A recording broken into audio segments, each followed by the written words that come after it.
자, 안녕하세요. 북스원 카페 여러분. 자, 오늘은 이제 저번 시간에 이어가지고 중동사 내용을 진행을 해보겠습니다.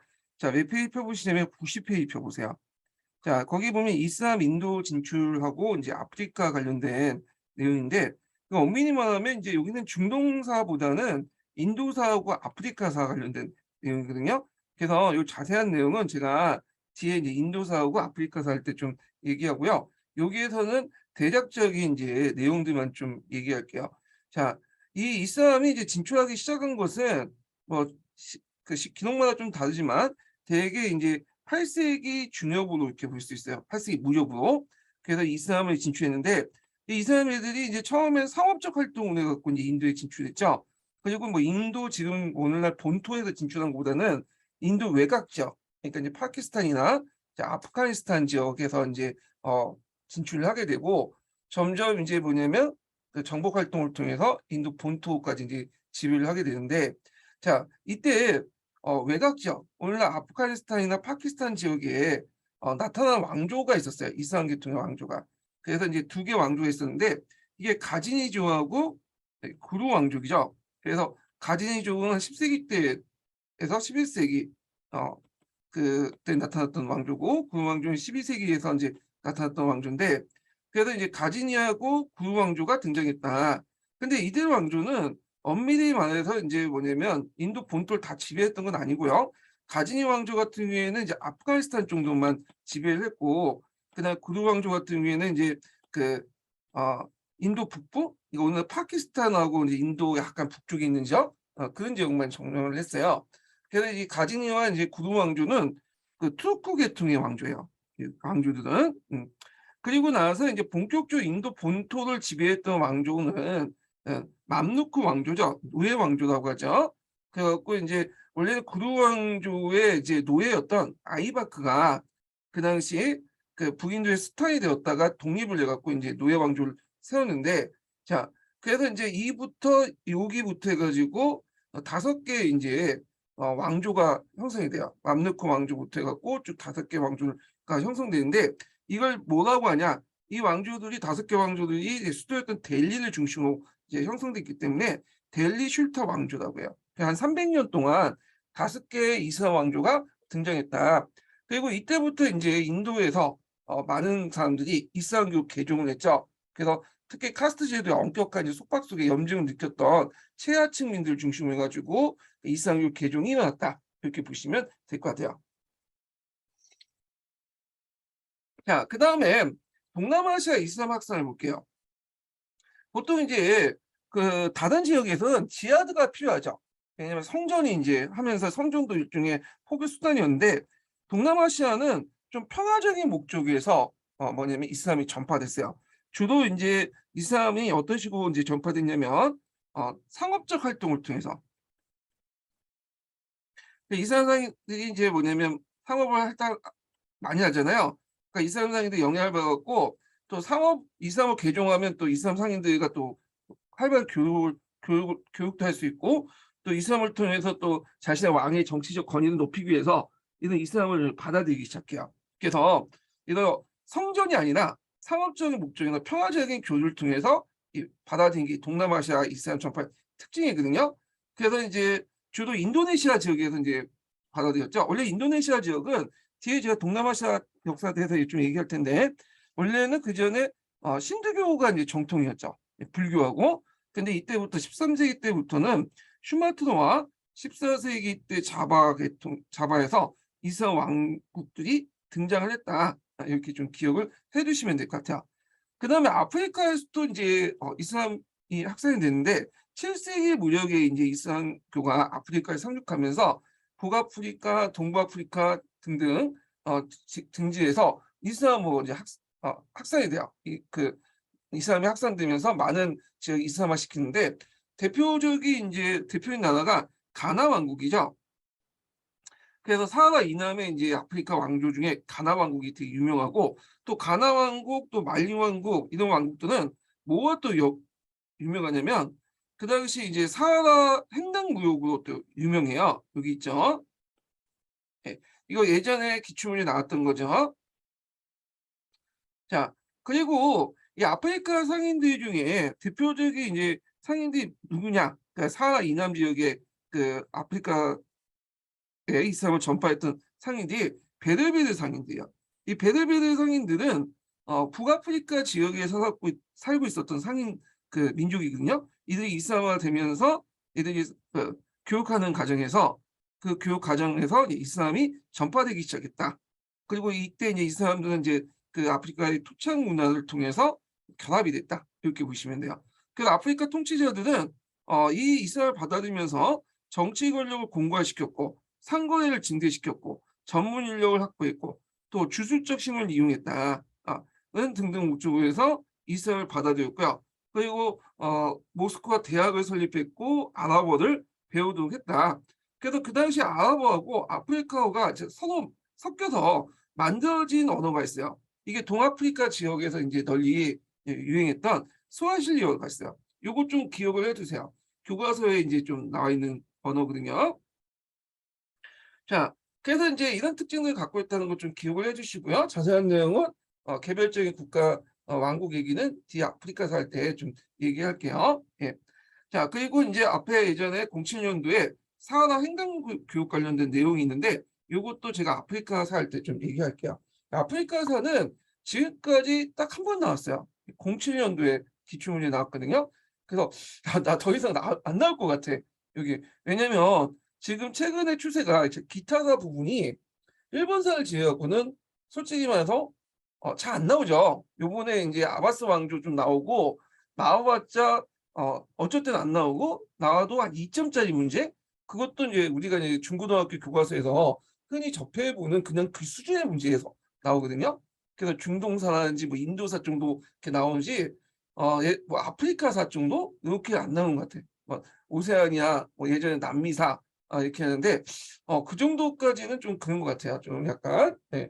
그래갖고 요거 아프리카사는 그냥 교과서 수준으로 봐주시면 될 것 같아요. 예. 그냥 그래서 기타사 부분은 제가 중요한 부분만 짚어가는 방식으로 강의를 할게요.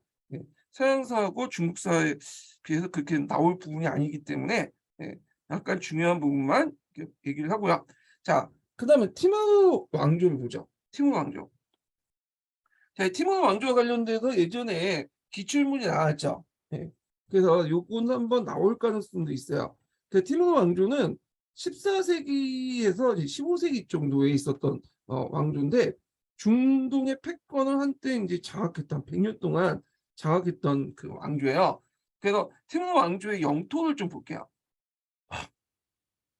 자, 티모르 제국의 영토 좀 기억을 해두세요. 예전에 기출문이 나올 때 이 티모르 제국의 영토가 나오고 나서 여기가 무슨 제국이냐 이게 물어본 적이 있거든요. 이거 잠깐 이제 하면 이거 셀주크 투르크 아니야? 아니면 그 산산족 페르시아, 아케메네스 페르시아 뭐 이렇게 생각을 할 수가 있어요.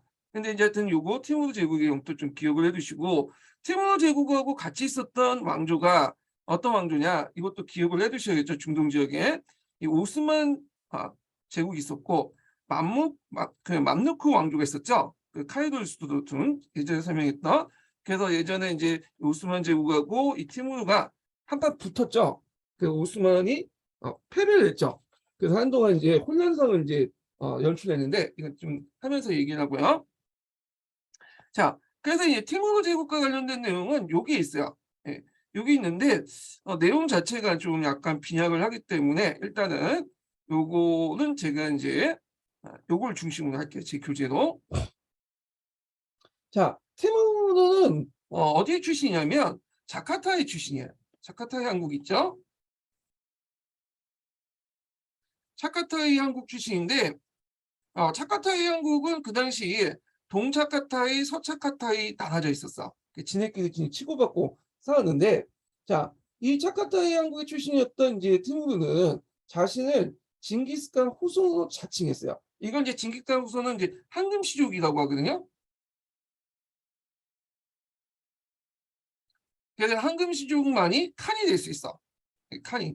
근데 이거는 자신이 그냥 자칭한 거고 실질적으로 이 사람은 이제 몽골족이면서도 투르크 계통의 몽골족이다 이렇게 보고 있어요. 왜냐하면 이제 중앙아시아나 중동 지역은 이제 뭐냐면 이렇게 그 몽골족이 그 지역을 장악했잖아요. 그 과정에서 투르크 계통을 하고 많이 결혼을 했어요. 그래서 되게 이게 몽골족들은 순수한 몽골족도 있었던 게 아니라 그 당시에는 투르크화된 몽골족도 있었어. 예. 자, 하여튼 이런 그 계통을 보고 있어요. 그리고 이 사람의 수도가 어디냐 이것도 외워두시겠죠. 사마르칸트가 있어. 사마르칸트는 동서 교육의 중심지였고 동방의 노마로 불릴 만큼 상당히 뭐냐면 이슬람에서 상당히 유명한 도시죠. 그래서 그 사마르칸이 중앙아시아 딱 그 사막 가운데 있어갖고 푸른돔의 도시라고 부를 만큼 모스크와 마드라사 이슬람의 신학교 돔 지붕들이 되게 많았어요. 그 돔 지붕에 이제 유약을 발라서 푸른색 타일로 이렇게 장식이 됐었거든요. 그래서 푸른 돔의 도시다 할 만큼 이제 동서교통의 요충지다 이렇게 보시면 돼요. 그러니까 사마르칸트 위치도 파악을 해두셔야겠죠. 여기 응? 중앙아시아 딱 중앙에 있던 거죠. 그래서 티모르 제국의 수도는 사마르칸트다. 이거 외워두시고요. 자, 그 다음에 이제 뒤에 넘어가서 발전을 보죠. 이 발전 과정이 이제 2010년 기출문제에 이제 주로 나왔는데, 자, 일단은 이 사람은 이제 몽골족의 정통과 이슬람 문화를 결합해서 군대를 조직해서 활발한 정복 정책을 전개했다. 그래서 징기스칸에 개발한 군사 기술들, 전략 전술을 그대로 발전 계승했다. 이렇게 보시면 돼요. 그래갖고 이 사람은 한대, 그러니까 그 티모르 혼자 실제로 티모르 제국을 완전히 다 이루어진 거야. 그러니까 우리가 보통 이 사람의 그 제국 티모르 제국이라고 불렸던 것은 뭐냐면 티모르가 티모르 제국의 영토를 완전히 정복을 했고요. 티모르가 죽고 나서 급격하게 쇠퇴를 했어요. 잠깐 반짝이었다가 반짝해서 그냥 멸망한 그런 나라죠. 자, 하여튼 이 티모르 제국이 이제 티모르 혼자서 거의 이루어졌다고 이제 보시면 될 것 같아요. 그래서 이 티모르가 차카타이 출신이라고 했죠. 그래서 이 사람은 이제 동차카타이를 이제 병합을 하고요. 그리고 그 옆에 이란국을 병합했어. 원래 이제 그 당시 이란국이 있었는데 이란국은 그 당시 분열돼 있었어요. 여러 이제 그 이란국 계열의 국가들로 분열돼 있었는데 이 분열된 그 이란국들을 그 병합을 하고요. 그리고 더 나아가서 앙칼라 전투에서 그 당시 막그 아나톨리아 반도에서 떠오르고 있는 오스만 제국을 제압을 했죠. 예. 그래서 이제 그때 이 오스만 제국의 수탄 비아제드 1세를 포로 잡아가지고 비아제드 1세가 감옥 속에 죽게 돼요. 예. 그래갖고 이제 이때 잠깐 항의 계승이 일어나죠. 오스만 제국에서. 뒤에 이제 오스만 제국 할 때 얘기했던데 얘들 왕이 없었던 대공인 시대가 잠깐 일어나요.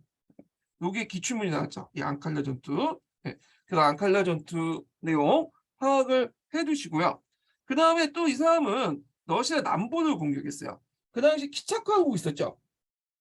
그래서 키차크 왕국 있었는데 이 사람은 이제 키차크 왕국을 공격하고 거기에 이제 그 키차크 왕국 수도가 어디였냐면 사라이가 있어. 사라이까지 공격해서 유인을 했어요. 근데 이 러시아 남부는 뭐냐면 공격을 했고 침략을 해서 약탈을 했지만 전복을 하지 않았어요. 그냥 약탈하고 나서 물려났어. 네, 하여튼 있고 그 다음에 또 인도의 델리를 이제 점령하죠. 이때 이제 인도의 델리는 어떤 왕조가 있었냐면 슐탄 그 델리 슐탄 5왕조가 있었죠. 그래서 델리 슐탄 5왕조가 있었는데 델리 슐탄 5왕조의 그 뭐냐면 왕조 중에 투쿠라 왕조가 있어요. 투쿨라 왕조가 있어요. 투쿨라.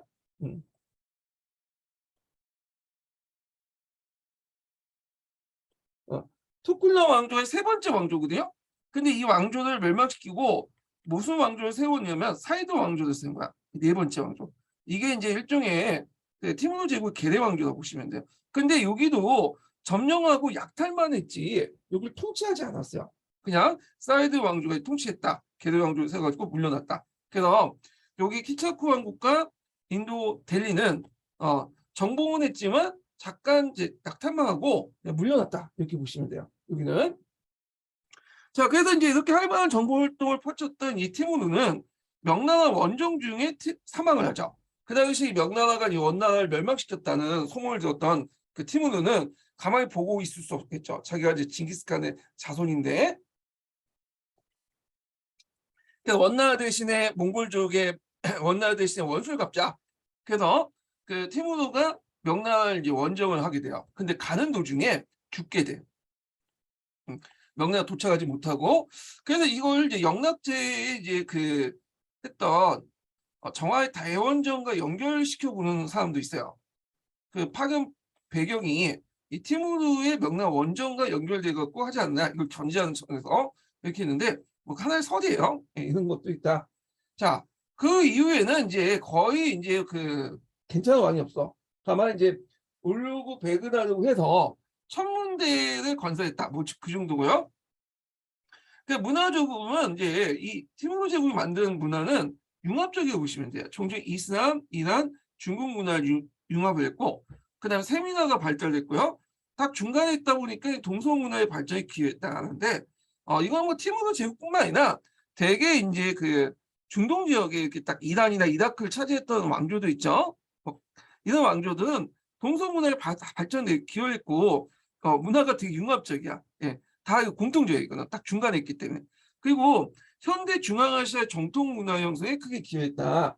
그래서 이제 유목민족의 정통을 계승하면서도 정주민의 경제력과 이스라엘 문화를 융합을 했거든요. 그래서 오늘날 이제 투르키스탄의 어떤 이렇게 상징적 지도자 이렇게 이제 보시면 될 것 같아요. 투르키스탄 지역이 이제 오늘날 중앙아시아 5개 국가가 있잖아요. 예, 카자흐스탄, 카자흐스탄, 키르기스탄, 뭐 우즈베키스탄, 뭐 뒤에 스탄 붙는 나라도 있죠. 그리고 터키까지. 그래서 보통 이제 강역 대투르크주의에 의하면 그 투르크 민족을 하나 묶은 그 역사적 인물로서 이 티무르 봐요. 이 티무르를 이제 역사적 인물로 구심점 보고 하나의 이제 뭐 범투르크 민족주의에 이제 구심점으로 봤던 인물이다 이렇게 보시면 될 것 같아요. 이렇게 자 그래서 이제 멸망은 후계자 분쟁이 생기고 결국 우즈베크족에 의해서 멸망했다. 그래서 이제 이슬람 세계는 이 무굴 제국을 멸망한 후에 인도에는 무굴 제국, 아니 그 티무르 제국이 멸망한 후에 인도에서는 무굴 제국, 이란은 사파피 왕조, 오스만 왕조, 그리고 이제 중앙아시아 오늘날 투르키스탄 지역 있죠? 이런 지역은 부하라 시바 콜란드 왕국을 분열이 돼요. 그 이 부하라 시바 콜란드 왕국은 러시아가 이제 중앙아시아를 지배하는 과정에서 멸망이 되죠. 그리고 러시아는 이 지역을 이제 그 오늘날 투르키스탄 지역 있죠? 투르키스탄 지역을 5개 국가로 나눠요. 제가 말을 잘못했네요. 5개 국가로 나눈 거는 러시아 뒤에 그 소련이죠, 소련. 소련이 이제 이 지역을 5개의 국가로 나누죠. 스탄자 붙는 나라. 예. 그래서 카자흐스탄, 키르기즈스탄, 우즈베키스탄, 투르크메니스탄, 또 하나가 있는데 타지키스탄. 요거 5개 나라. 예. 원래 이 5개 나라는 엄밀히 말하면 같은 투르크 계통의 민족이에요. 그런데 이제 소련이 얘네들 이렇게 분리시켰어. 왜냐면 이렇게 하나로 묶어놓으면 계기수가 있잖아. 그러니까 이게 자기들이 이렇게 분리시켜 놨는데 그래서 분리시켜 놔서 이게 독립된 이제 국가를 만들어 놓으니까 이 국가 단위도 또 민족이 형성했었어요. 후에 하여튼 뭐 그렇게 했는데 그러면 여기에서 우리는 중동사를 이제 공부할 부분이니까 이때 이제 그 티무르 제국이 멸망한 후에 그 오스만 왕조와 이란의 사파피 왕조가 중동을 나눠갖게 되죠. 예. 물론 이제 신문이 오스만 왕조가 더 크죠. 예. 그래서 이제 요걸 이제 볼 텐데 보시면 되고 그래서 다시 서브노트에 이제 보면 자 티무르 왕조의 경제 문화 부분을 좀 볼게요. 여기에서 보충하면 그래서 티무르 왕조는 유럽과 이슬람 세계, 중국에 있는 교통의 중심지에 위치하여 동서무역을 독점했다. 수도 사마르칸트는 상업이 변성하고 이슬람 문화가 발달하면서 중앙아시아 문화의 중심지로 발달되었다. 그리고 이제 티무르 왕조는 문화가 상당히 종합적이라고 했죠. 그래서 페르시아 문화, 투르크 문화, 중국 문화가 혼합된 복합 문화였다. 그래서 문화 작품은 페르시아어, 투르크어가 쓰여 있고 미술에는 세미나가 발달했다. 자, 이는 이슬람 세계에 영향을 미쳤으며 동서 문화 발전에 크게 이바지였다. 이렇게 보시면 될 것 같아요. 자, 그러면 이제 이 티무르 왕조가 이제 망한 후에 다시 이제 두 개로 나눠졌다고 했죠. 중동의 패권이. 그 중에 이제 하나가 이제 이란 쪽 이라크 지역을 장악했던 사파피 왕조고요. 그 다음에 또 하나가 그 나머지 지역을 장악했던 오스만 투르크. 네. 먼저 이제 볼게 샤파피 왕조예요. 샤파피 왕조는 이란 계통의 왕조예요. 이란은 정통적으로 시아파 국가죠. 시아파 중에 제일 주류가 뭐냐면 12임마파가 있어요. 12임마. 예, 이렇게 장악했던 건데, 그래서 이제 오랫동안 이제 뭐냐면 이 이란 민족들은 그 주변의 민족으로부터 통치를 받고 있었죠. 그 뭐 셀주크 투르크의 지배를 받거나 아니면 이제 몽골족의 지배를 받거나 티무르의 지배를 받거나 그러다가 16세기 들어와서 샤파피 왕조 때 오랜만에 이제 자기만의 독립적인 국가를 만들기 시작해요. 예. 그래서 이제 있고 그러다 보니까 당연히 얘네들 입장은 이란 민족주의, 페르시아 민족주의가 상당히 강할 수밖에 없겠죠.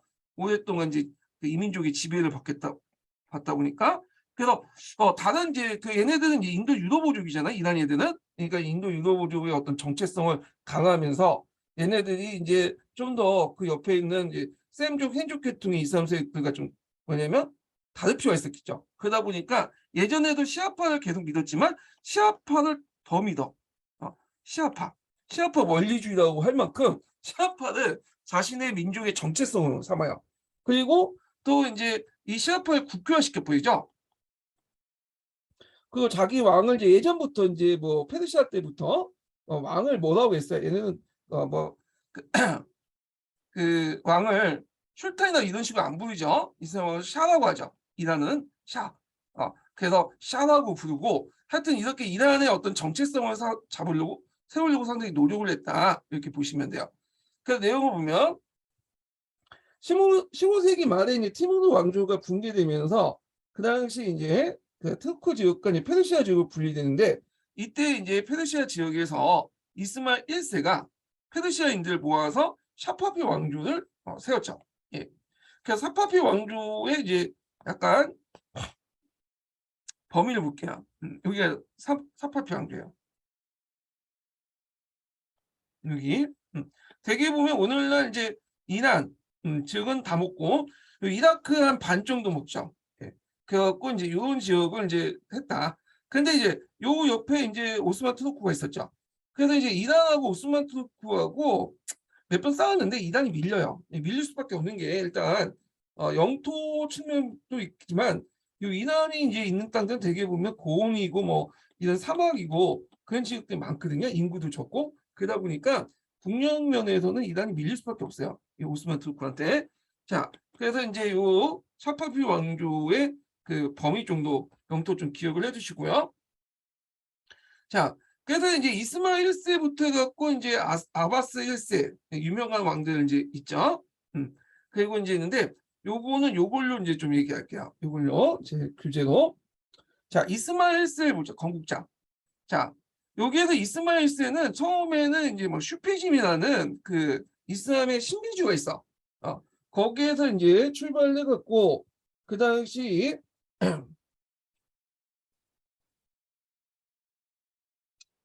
나라를 이제 나중에 세우게 되는데 예.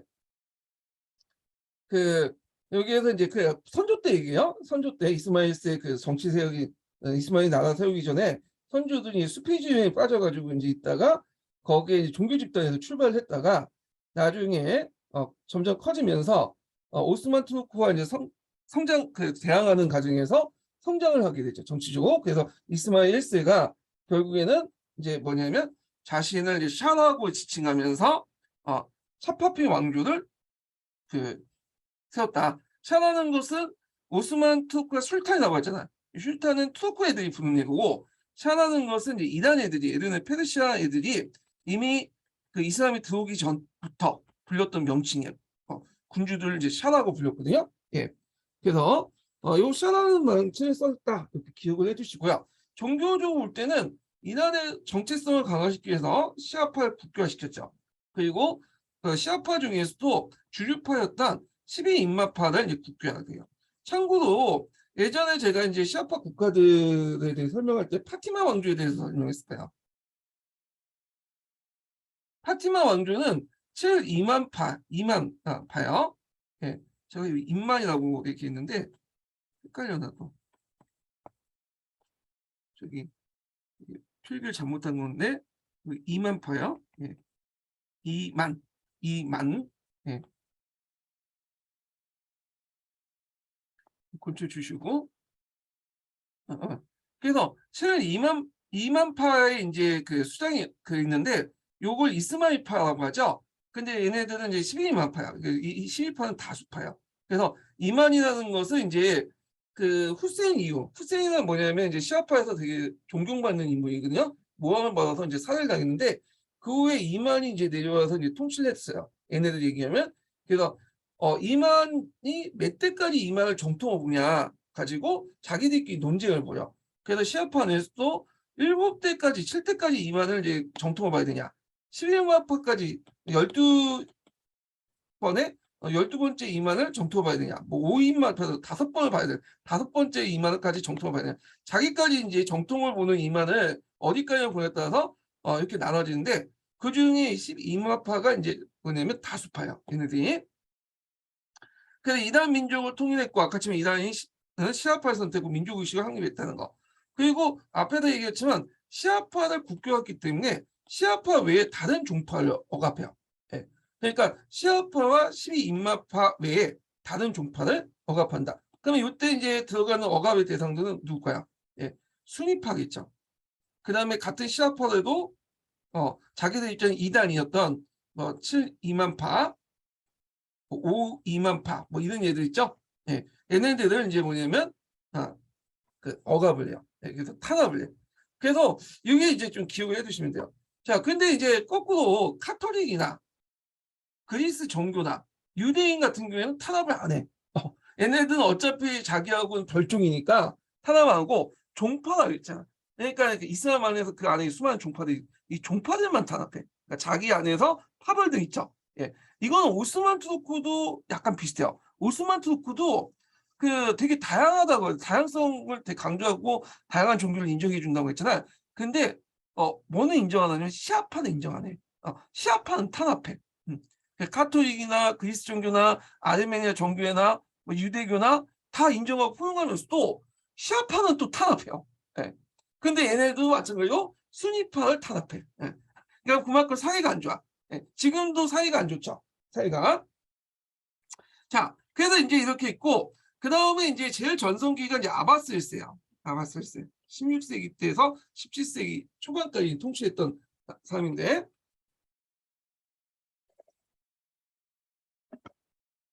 자, 여기 이제 아바스 1세 때는 이 키지르바슈 귀족들이라는 사람들이 있었나 봤죠. 귀족 집단인데 이 사람들이 권력을 장악하고 해서 왕의 형식적인 정제로 전락했고 왕권이 약화됐다는 거죠.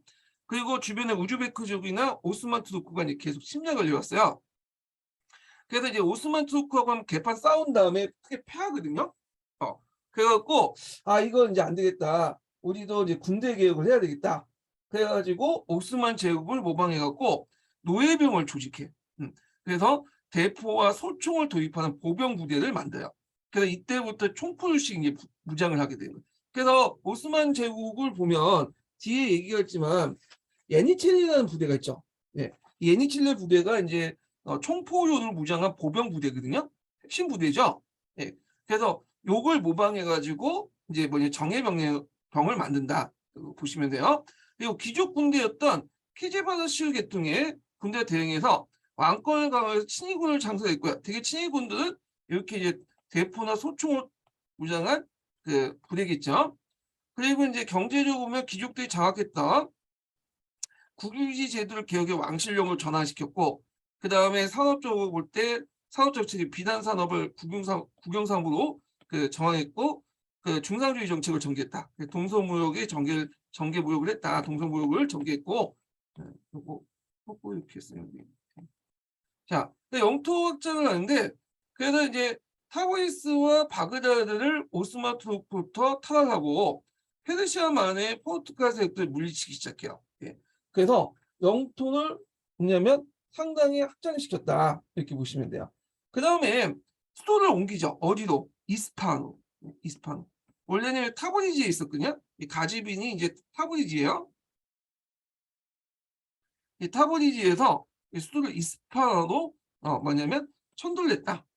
그래서 이제 이걸 계속 중앙 집권화 왕조의 정통성을 과시하고 여기가 이제 딱 보면 동서교통의 딱 중심지잖아. 그래서 유통의 중심지로서 이렇게 부각이 됐다. 그리고 교육과 상업을 장려하고 관료제를 정비하고 영토를 확장했다. 그래서 앞에서 이제 선조 때 오스만 투르크한테 이런 영토를 상당수 회복을 했다. 이렇게 보시면 돼요. 예. 자, 그렇지만 이제 울라마라는 존재가 있어. 울라마. 이 영향이 확대되면서 왕권이 대입됐다. 울라마 샬리아 법전을 이제 뭐냐면 해석하는 사람들 이제 하는데 보통 이제 그 수니파 같은 경우에는 울라마를 상당히 높게 평가하죠. 얘네들 법정 해석을 되게 높게 평가해서 있는데 시아파는 얘네들을 좀 약간 무시해. 예. 그래서 얘네들 법적 해석을 거의 이제 인정한 거거든요. 하여튼 이렇게 있고 그 다음에 유럽과의 관계가 상당히 좋았어요. 그래서 유럽 사회인들의 카톨릭 선교사들이 수도에 거주하는 걸 허용했고 신앙의 자유를 인정했다는 거. 앞에서 얘기했지만 그 샤파피 왕조나 오스만 투르크나 수니파하고 시아파는 각각 탄압을 났죠. 종파는. 예. 그러니까 얘네들 입장이 이게 이단이니까. 근데 그 카톨릭이나 뭐 그리스 종교 그리고 뭐 아르메니아 종교 등등 다른 종파들은 또 왜냐면 다른 그 종교들은 그냥 인정해줘. 이게 좀 차이가 있어요. 자, 그리고 베네치아 유럽사회가 거래에서 국제무역 중심으로 부각됐다. 문화적으로 보면 당연히 이란이니까 페르시아를 바탕으로 이란의 정통 문화를 부흥했고 그 다음에 경제적으로 그 당시 번영했고 특히 호르무즈가 국제 교육하고 번성을 했죠. 중개무역을 장려했고 그렇지만 이제 궁중 내부의 세력 다툼과 혼란, 그리고 신정국가 이념 상실 등등 해갖고 결국에는 아프간족에 의해서 멸망을 하게 돼요. 그리고 나서 또 11개 왕조가 등장했는데 이게 카자르 왕조야. 카자르 왕조. 그리고 카자르 왕조가 뒤에 또 이제 이렇게 바뀌죠. 네. 이 무슨 왕조 바뀌지? 맨 마지막에 팔라비 왕조, 팔라비 왕조. 네.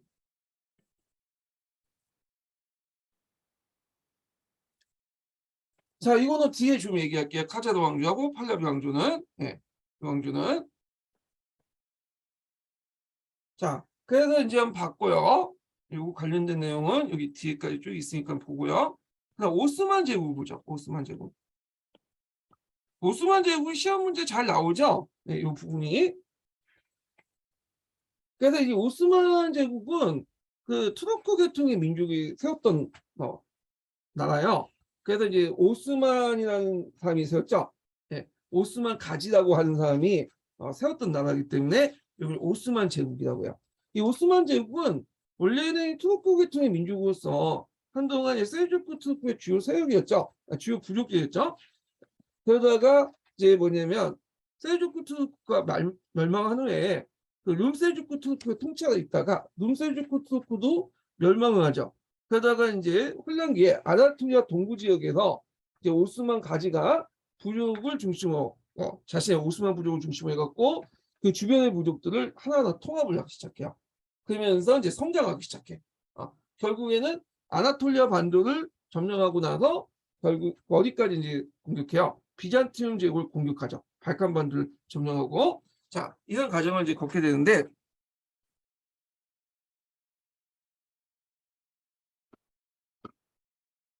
자 여기 보면 이제 오스만 제국의 개창을 볼게요. 비잔티움 제국이 물리치고 아나톨리아 반도를 장악했던 셀주크 투르크와 13세기경 몽골의 침략으로 세력이 악화되자 투르크계 오스만족이 소아시아 앙칼라 국가에 수입됐다. 요건 약간 이제 많이 빠졌어. 일단 이 셀주크 투르크는 점령했지만 이제 그 후에 이제 이 셀주크 투르크의 제후국이었던 룬 셀주크 투르크가 등장하죠. 그러니까 이 셀주크 투르크 본국은 그 몽골족에 의해서 멸망을 당하죠. 근데 룬 셀주크 투르크도 몽골족에 예속돼 있다가 또 몽골족에 결국에 멸망당해요. 그리고 나서 그 자녀 세력들이 있었는데 요 룸세주크 투르크의 자녀 세력들 중에 하나가 오스만족이야. 그래서 오스만을 중심으로 해갖고 자녀 세력들 통합을 해갖고 세운 나라가 오스만 투르크다. 이렇게 보시면 될 것 같아요. 그래서 이제 요 내용도 있는데 여기가 좀 내용이 약간 이제 빈약해. 예. 요 부분이. 그래갖고 요 부분을 제가 좀 요거 제 교재 가지고 좀 보충하면서 얘기를 할게요.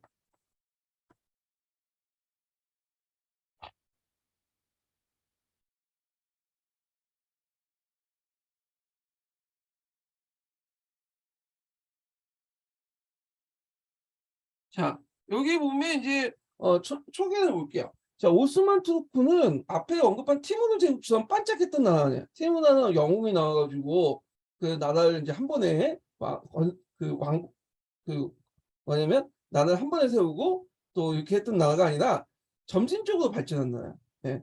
영토도 이제 역대 이제 그 술탄들이 조금씩 먹으면서 강제 제국을 만들었던 나라가 그 오스만 투르크거든요. 그래서 이제 건국자가 누구냐? 오스만 1세예요. 이 오스만 1세는 오스만 가지라고 하죠. 예. 그래서 이 사람이 이제 나라를 건국을 했어. 그래서 그때 건국할 때는 되게 조그만 부족 국가 정도 국가였고 오스만 1세에 대해서는 잘 알려지지 않아요. 이 사람에 대해서는. 예. 하여튼 기록이 별로 없어요. 그래서 소아시아 부근에 앙칼리아 부근에서 건국을 했고 그다음에 이제 룸셀주크투르크도 독립을 했다. 하죠. 예. 근데 이제 독립을 했지만 이 룸셀주크투르크가 국가 망해요. 이게 좀 있다가 그 몽골족에 의해서 망하죠. 그리고 나서 이제 있고 그 다음에 이제 비잔틴 영토를 잠식을 했다.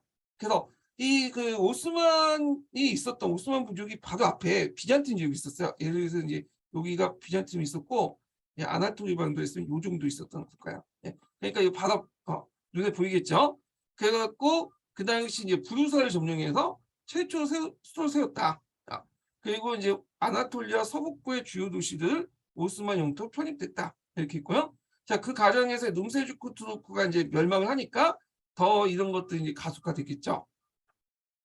그 다음에 이제 여기에서 무라드 1세라는 사람이 있는데 이 사람이 유럽으로 본격적으로 진출했고 그 다음에 이제 그 아드리안 노폴리스로 점령해서 부르사에서 이쪽 수도로 옮겼고요.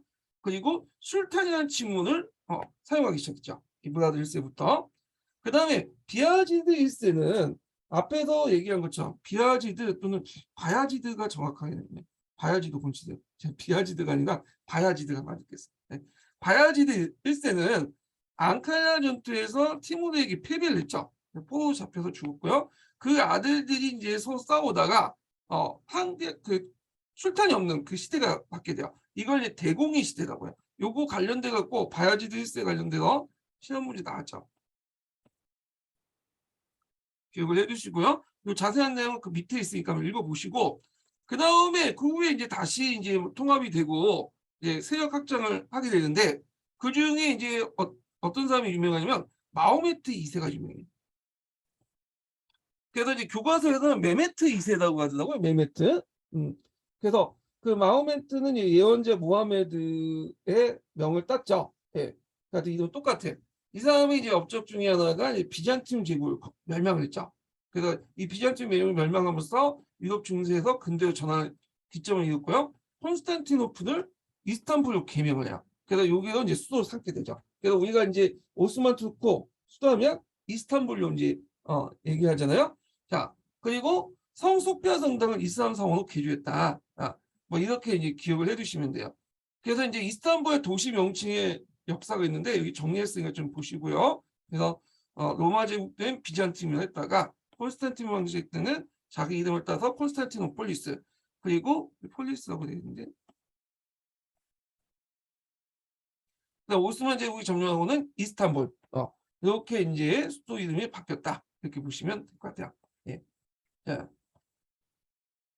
그리고 제가 이제 메메드 2세가 이제 그 오스만 메메드 2세가 이스탄불 그러니까 그 콘스탄티폴리스를 공격한 내용은 관련된 내용은 이제 메메드 2세의 콘스탄티노플 공격 관련된 그 내용은 제가 서양사 할 때 그때 비잔틴 제국 얘기할 때 했어요. 그 참조해 주시고요. 그 다음에 이제 여기 살루미스 때 이제 있어요. 살루미스는 술탄 칼리프 제도를 항표해요. 예, 요게 예전에 시험 문제 나왔죠. 이 사람이 이제 맘루크 왕조를 멸망시키는데 맘루크 왕조가 그 당시 누굴 보호하고 있었냐면 그 당시 아바스 왕조의 그 후손을 보호하고 있었어요. 그러니까 이제 그 칼리프를 보호하고 있었죠. 그래서 그 칼리프가 계속 이제 존재하고 있었거든요. 아바스 왕조의 후손이었던 사람이 칼리프 지위를 계속 유지하고 있었는데 이 사람이 이제 맘루크 왕조를 멸망하고 나서 이 칼리프를 찾아서 뭐냐면 자기가 칼리프 지위를 받게 돼요. 그래서 술탄 칼리프 제도가 확립됐다. 그래서 술탄은 정치적 지도자죠. 칼리프는 종교적 지도자다. 그래서 이때부터 정교일치적인 어떤 성과를 띠게 되었다. 이렇게 보시면 되고, 그다음 맘루크 왕조가 메카나 메디나의 보호권을 갖고 있었거든요. 그래서 자연스럽게 맘루크 왕조를 멸망시키면서 메카나 메디나의 보호권도 장악했다. 이것도 기억을 해주세요. 요 관련된 내용이 두세 번 나왔어요. 셀림 1세에 대해서 술탄 칼리프지에도 관련된 내용이. 자, 이렇게 있고 뒤에 넘어가서요. 자, 아까 이제 여기 뒤가 슐레이마니스를 보죠. 슐레이마니스. 슐레이마니스가 이제 최대한 전성기 때야. 이때 오스만 투르크가. 그래서 이제 이 슐레이마니스 때 그 당시 빈을 공격하죠. 그 당시 오스야 합스부르크 왕과 대립을 했는데 빈을 공격해. 빈을 두 번에 공격했어. 오스만 투르크가 이제 술레이마니스 때 빈 한 번 공격했고, 자, 이름을 까먹었지만 그 뒤에 한 100년 후에 2차 빈 공격이 있어요. 예. 자, 하여튼 그다음 헝가리를 정복하고 베오그란드를 정복하고 오늘날 이제 그 유고 지역을 장악했다고 보시면 돼요. 경제적으로 번영해서 에스파냐 로마 공항이 연합 함대를 격파했죠. 그래서 이걸 푸르베사 해전이라고 하죠. 푸르베사. 네. 그리고 이제 있고 이것이 이제 유럽인들의 어떤 신학력 개척에 자극을 줬다. 그래갖고 이제 오스만 투르크에서 저쪽 동방 쪽의 루트관이 끊어지니까 더 이상 항신을 받지 못하니까 좀 더 이제 값싸게 이제 받을 수 있는 곳이 필요했죠. 그래서 뭐 지중해 그러니까 신학력 개척에 자극을 줬다 이렇게 이제 설명을 하고 있어요. 최근에 예전에는 근데 요즘에 그렇지 않다는 학설도 있는데 하여튼 그렇게 있고. 그 다음에 이제 이 사람의 또 특징은 뭐냐면 제도를 정비했어. 네. 그래서 이 사람은 입법자라고 해요. 그래서 법정을 편찬하고 오스만 제국의 정부 조직과 행정 제도를 오스만적 동체성을 완비시켰다. 문화적으로 상당히 발달됐던 시기고요. 그래서 이제 요 이제 제일 전성기가 슐레이만 1세다 이렇게 보시면 돼요. 그래서 이제 요 정도만 기억을 해두시면 될 것 같아요. 그래서 보통 이제 그 오스만 투르크의 그 출타는 바야지드 1세 앙칼라 전투에서 패배했다. 예. 그리고 메메트 2세 메메트 2세는 콘스탄티노플을 점령해서 이스탄불로 만졌다. 예. 그 다음에 셀림 1세 맘루크 왕조를 멸망시켜서 그 당시 슐탄 칼리프 제도를 확립했다. 그 다음에 슐레이만 1세 때 빈을 공격했고 포르베사 전쟁에서 큰 승리했고 해전에서 최고의 전성기를 누렸다. 요 정도만 기억을 해주시면 될 것 같아요. 그 이상 뭐 나올 가능성이 별로 없거든요. 네, 이 정도가 교과서 수준이니까 기억을 해두시고요. 그래서 이게 잠깐 들어와서 여기 보면 이제 내용들을 이제 좀 볼게요. 자, 여기 보면 이제 눈여볼 게 뭐냐면 티모르 제국이 패배되어 있죠. 앙칼라 전투 요거 좀 기억을 해주시고. 그리고 여기 마호메트 2세요. 메메드 2세 그 콘스탄티노플을 점령했다. 그래서 비잔틴 제국이 멸망하자 비잔틴 제국의 학자들이 이탈리아 이동해서 르네상스 운동에 많은 자극을 줬다. 특히 이제 예전에도 한번 있지만 비잔틴 제국 학자 중에 심프라톤 철학자들이 많다고 했죠. 심프라톤. 이 심프라톤 철학이 이탈리아로 건너와요. 네. 요거는 제가 이제 서양서 할 때 좀 얘기했고요. 자, 그다음 오스만 제국은 동으로 이란의 샤파피 왕조와 싸워서 북부 메소포타미아 획득했고요. 획득했고 서서히 이집트의 맘루크 왕조를 면했으며 이집트와 북부 아프리카 영토를 했다. 이때 셀리니스는 아바스 왕조의 후손부터 칼리프 칭원을 획득함으로써 슐탄 칼리프 제도를 확립했다. 네. 슐탄 칼리프 제도는 오스만 제국의 술탄이 칼리프의 제도를 겸함으로써 이슬람의 어떤 정치 종교적 지배자가 되었다. 그래서 오스만 제국은 정교일치의 군주권을 확립하고 넓어진 영토를 통치하기 위해서 슐탄의 직할지를 제외한 대부분을 티마노 제도에 의해서 통치했다. 자, 티마노 제도라는 것은 그 관료와 장군에게 충성이 됐고 티마노 땅을 주어서 그 당시 국량과 군비를 대는 거야. 이게 군사적 봉건 제도라고 하거든요. 예. 그래서 이게 이제 셀주크 투르크의 뭐하고 비교해 볼 수 있냐면 이크타 제도하고 비교해 볼 수 있어요. 그래서 티마르 제도는 그 뭐냐면 군사비를 대기 위해서 일종 우리식 어떤 수조권을 준 거야. 그러니까 통치권을 준 게 아니에요. 수조권을 주는 거고. 그래서 이제 이 그 뭐냐면 티마르 제국의 그 수족권을 받은 티마르 제 잠깐만 잘못했네. 예. 티마르 제도를 통해서 수족권을 받은 그 사람들이 그 당시 이제 뭘 이제 양성하냐면 기병을 양성하죠. 예. 그래갖고 이제 이걸 사파이 기병대라고 해요. 사파이.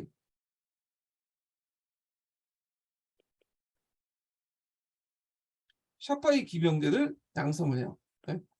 이거 좀 기억을 해두시고 이그타 제도는 이제 이거 그 셀주크 투르크 이제 투르크 민족들이 원래부터 이제 가지고 있었는데 셀주크 투르크에서 그걸 채택했다고 보시면 되는데 이건 수족권뿐만 아니라 그 지역의 통치권도 뭐냐면 갖게 돼요. 그러다 보니까 이제 이 셀주크 투르크는 나라가 세워지고 나서 좀 있다가 여러 뭐냐면 지방 제후들에서 분열이 되거든요. 예. 그러니까 이그타 제도 때문에 그런 건데 자, 뭐 이렇게 이제 기억을 해두시고 제가 잠깐 하다가 깜빡한 게 있었어.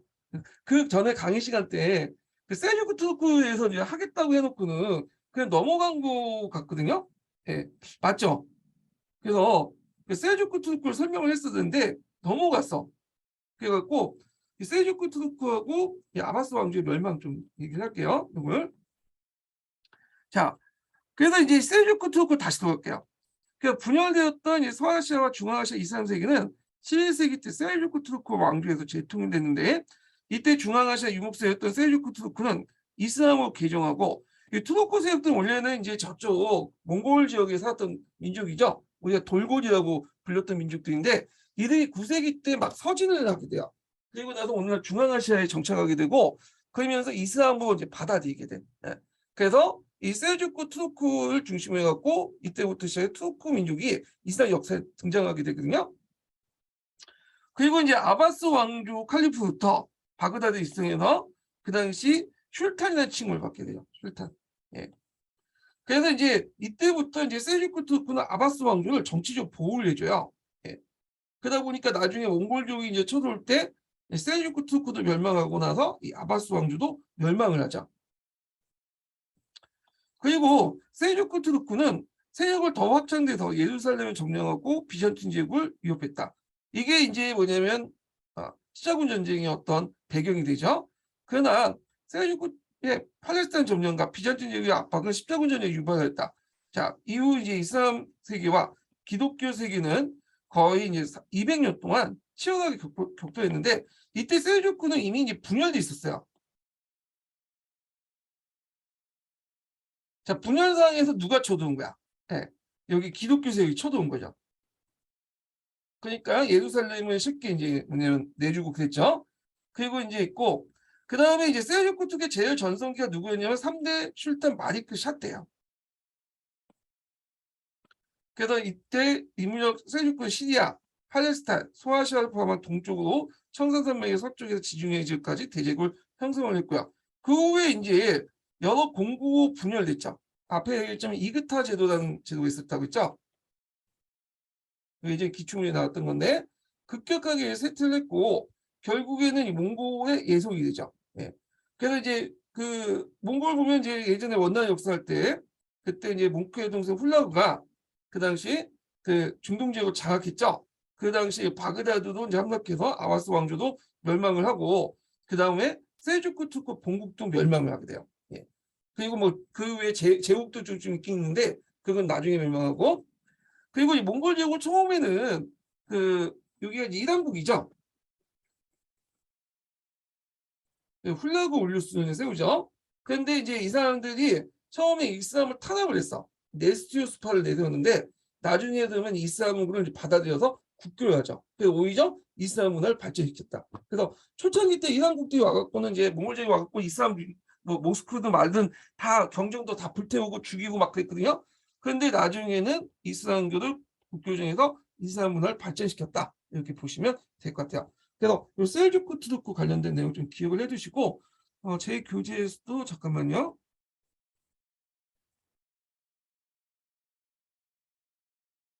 쭉 넘어가서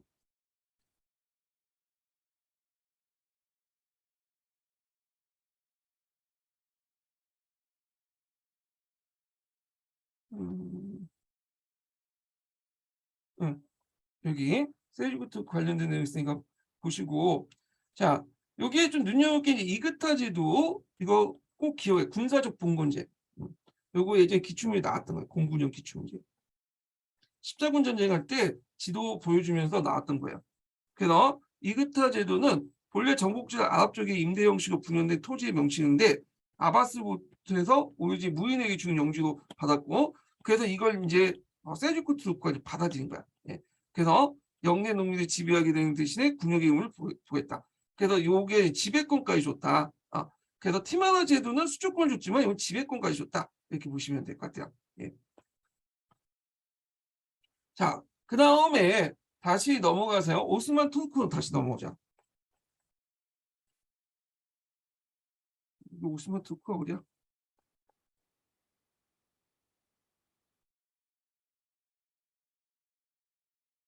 네. 자, 오스만 투르크의 이제 사회와 이제 그 정치 구조 같은 것들을 좀 볼게요. 자, 그래서 이제 군사 제도도 이제 보는데 여기 이제 군사 제도에서 눈여볼 게 이제 데우시노메 제도가 있어요. 데우시노메 제도가 뭐냐면 그 주로 이제 정복지에 있는 기독교인들을 또는 아르메니아인들 있죠? 아르메니아 종교에 믿는 사람들 하여튼 그 이슬람을 안 믿는 사람들을 잡아다가 훈련을 그 소녀들 있죠? 소녀를 잡아다가 훈련을 시켜. 여기에서 교육을 시키고 그 중에 똘똘한 애들은 뭐냐면 갈료스 선발을 하고 그 다음에 또 군인으로 채용하죠. 좀 약간 이제 무예가 있는 애들.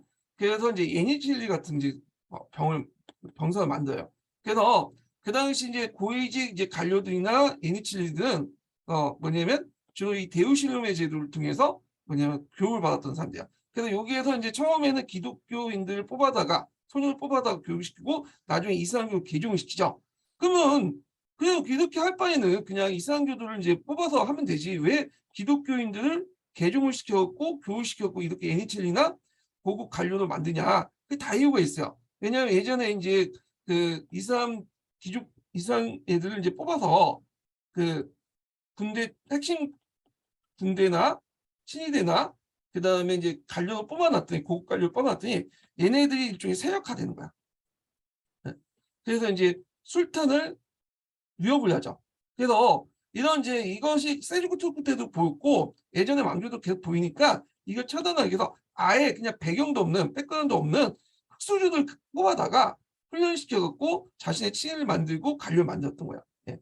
그래갖고 있고 얘네들은 결혼을 안 해요. 결혼을 하지 못하도록 하죠. 데우실림의 했던 물론 이제 이건 원칙인 거고 실제로 다 결혼을 했고 그 다음에 예니첼리도 이게 이제 나중에는 이제 좀 걸려가고 이제 연결돼 있으니까 이슬람교들도 이제 서로 예니칠리 하려고 돈 뇌물 주고 자기 자식을 예니칠리로 보내고 그래요. 예. 그래서 실제로 나중에 이제 오스만 투르크 후기 때 들어가면 예니칠리 애들이 기독교인들을 뽑는 게 아니라 이슬람 그 세력가들에 의해서 이제 자제들로 채워지고 그래요. 얘네들이 그때부터 이제 막 쿠데타도 일으키고 그러는데 하여튼 그래서 예니칠리 군대를 양성했다. 초창기 때부터 양성했어요. 그래서 근위 보병 부대도 양성했고 귀족세의 견제를 통해서 술탄의 중앙 집권화에 통해서 효과적인 전투 양성을 하려고 했다. 그래서 예니칠리 병들은 기병이 아니라 보병이에요.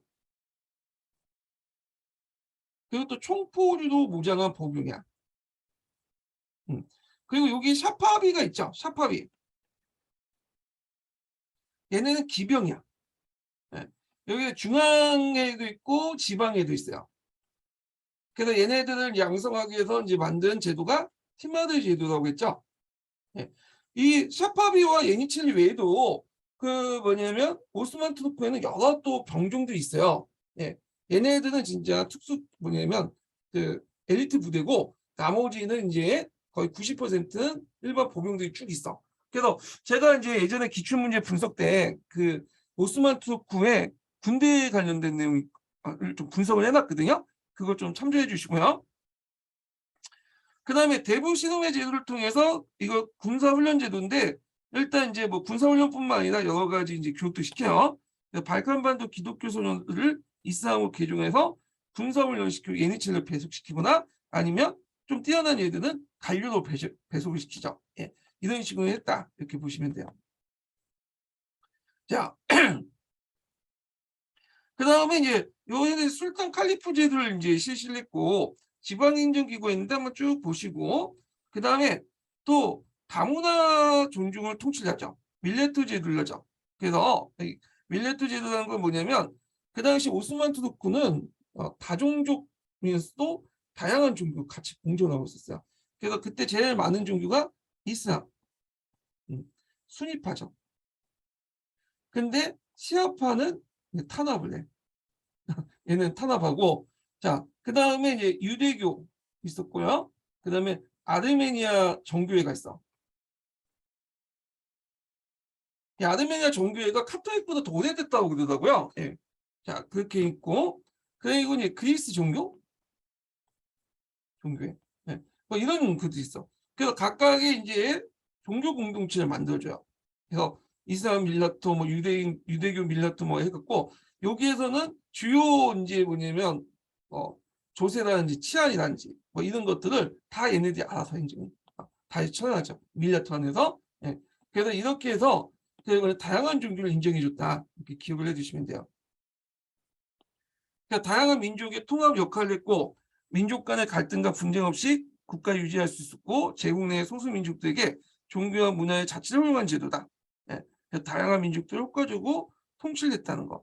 그리고 그 밀라트 간의 이동도 허용해요. 내가 이제 예를 들어서 뭐 이슬람 믿다가 뭐 아르메니아 종교로 넘어갈 수 있고 그래서 종교 개종도 허용하죠.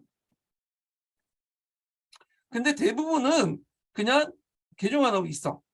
그냥 자기가 죽을 때까지 태어난 종교를 계속 유지하죠. 왜냐면 서로 친인척 관계도 엮여 있고 거기 뭐 생활 기반이 있던 사람이 갑자기 자기 뭐 다른 종교를 믿어버리고 다른 밀라트로 넘어가면 좀 문제가 있겠죠. 예. 자, 그 다음에 이제 투르크 외에도 그 당시 다양한 언어를 사용했다는 거. 그래서 공식 문서를 각 민족의 언어로 번역해서 전달했고요. 그리고 이제 외국인들의 치해복권 인정했어. 이게 영사재판권 기원이야. 원래 이제 치해복권은 그 시혜적 차원에서 준 거야. 그래서 앞에서 이제 밀라트 안에서도 독자적으로 사법제도 갖추고 있으니까 외국인들, 그러니까 오스만 투르크에 갔던 서양인들도 너네들도 그냥 알아서 자치하고 알아서 재판해라. 그 의미로 준 건데 이 서양인들이 이걸 제국주의 시대 때 악용한 거죠. 네, 영사재판권을. 그래서 나중에 이제 탄지마트 개혁 때 이제 영사재판권 뺏으려고 했던 거고 자 이런 것도 이제 연결시켜서 좀 보시면 될 것 같아요. 자 그래서 밀라트 제도 관련된 내용들 읽어보시고 예, 자 있고요. 자 그러면 여기 내용을 좀 볼게요.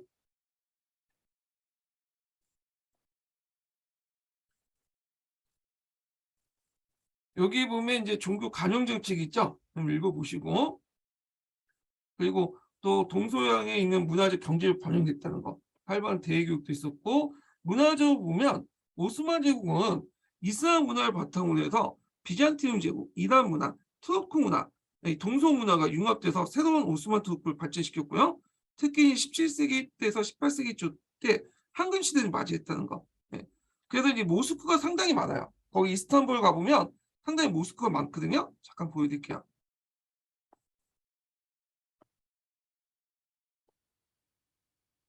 자, 이거 관련돼 갖고 이제 모스크 관련돼서 한번 시험을 나가는데, 예, 좀 보면요.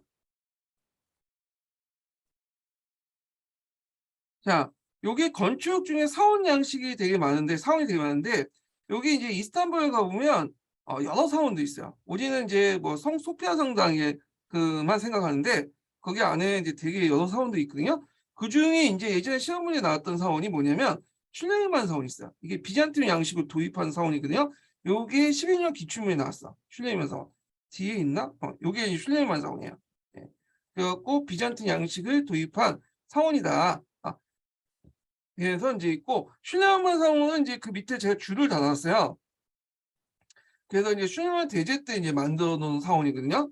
예. 그래서 이게 슐레이만 사원이다.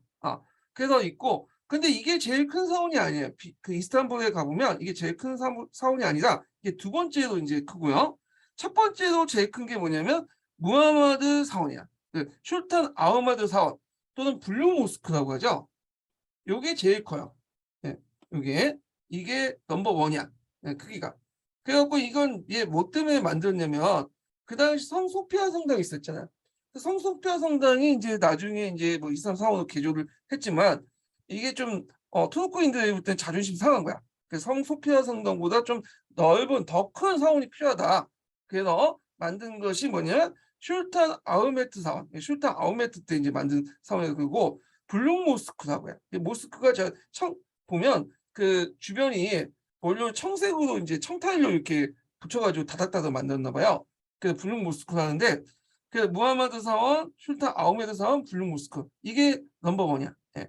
그래서 이렇게 있고 그 다음에 이제 아야 소피아가 있죠. 원래는 이게 이제 그 기독교 성당이었죠. 기독교 성당이었는데 이제 이게 점령하고 나서 애들이 이슬람 성으로 개조를 했죠. 그래가지고 있다. 그러니까 원래 이제 소피아 성당에다 이슬람 성당이 개조되면서 청탑 4개를 이렇게 만든 거야. 예. 그래서 나중에 이제 터키가 이제 건립하고 나서 여기를 이제 뭐냐면 박물관으로 만드는데 그 최근에는 또 여기를 또 이슬람 성으로 또 만든다고 그래요. 예. 자, 하여튼 그래서 이제 있고 그래서 예전에 성 그 모스크와 관련된 문제가 나왔으니까 시험 문제 나왔으니까 좀 기억을 해두시고요. 그 다음에 이제 그 이스탄불 가보면 유명한 궁전이 2개가 있어요. 하나가 토카프 궁전하고 또 하나가 이제 돌마 바흐제 궁전이 있어요. 요거는 이제 초창기 때 만들었던 거고 이건 이슬람 그 오스만 투르크 후기 때 만들어진 건데 요게 이제 그 2개의 유명한 궁전이 있다. 특히 이제 돌마 바흐제 궁전은 유럽의 바르크 양식하고 오스만 양식을 혼합을 시켰어. 예. 그러니까 베르샤유 그 궁전을 모델로 해가지고 만들었다고 그래요. 이 돌마 바흐제 궁전은. 근데 베르샤유 궁전보다 더 커요. 여기가.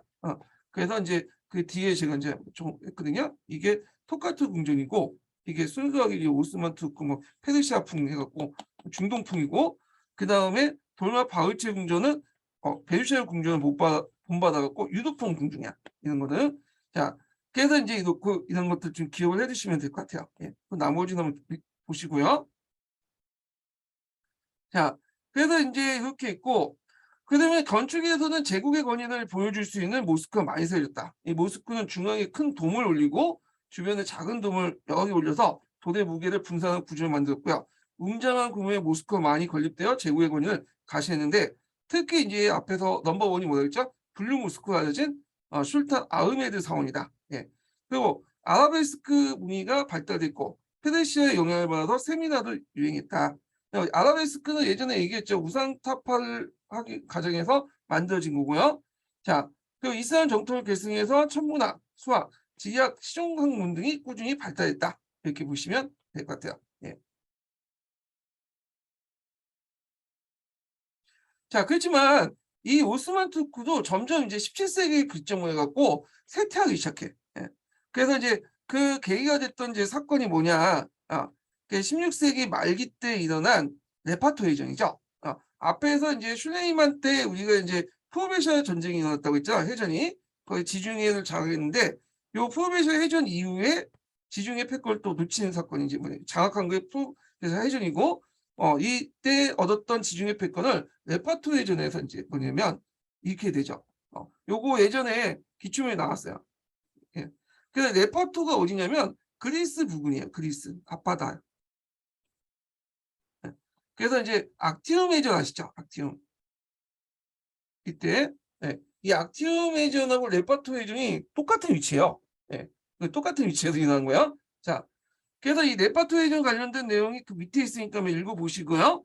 그래서 이걸 때문에 지중해 패권이 완전히 이제 뭐냐 상실되죠. 예. 그리고 이제 이집트가 독립하고 그리스가 독립하고 그리고 이제 러시아 투르크 전쟁이면서 발칸 지역이 독립하면서 주변 지역을 결국엔 다 뭐냐면 떼주고 그 나중에는 이제 뭐만 남아요? 소아시아 지역, 아나톨리아 지역과 저쪽 이스탄불 지역의 유럽 지역만 좀 남게 되죠. 예. 그리고 이제 키치 카일라체 조약이 있어요. 예. 요게 이제 좀 외워두세요. 이거 한번 뒤통수 때리는 문제 나올 수 있어. 요게 이제 무슨 조약이냐면 이게 러시아하고 이제 그때 싸워가지고 러시아에 져가지고 이제 키치 카일라체 조약을 맺게 되는데 요때 러시아가 이제 그 크림반도 있거든요. 크림반도 지역 있죠. 크림 지역에 큰 항국이 있었어. 예. 그러니까 이제 그 몽골 투르크 계통의 이제 얘들이 세운 왕조인데 이 크릭 항국을 이제 뭐냐 속국화 시켜. 이 크림 강골. 예. 그래서 크림 반도를 한 상당수가 상당수를 장악하거든요. 그 나라를 이제 크림 강국 지역을 이제 멸망시키고 있는데 하여튼 이 크림을 러시아 세력으로 크림의 그 모든 지역은 아니고 일부 세력이죠. 일부 지역을 자치정화시켜서 자기가 꿀꺽먹죠. 러시아가.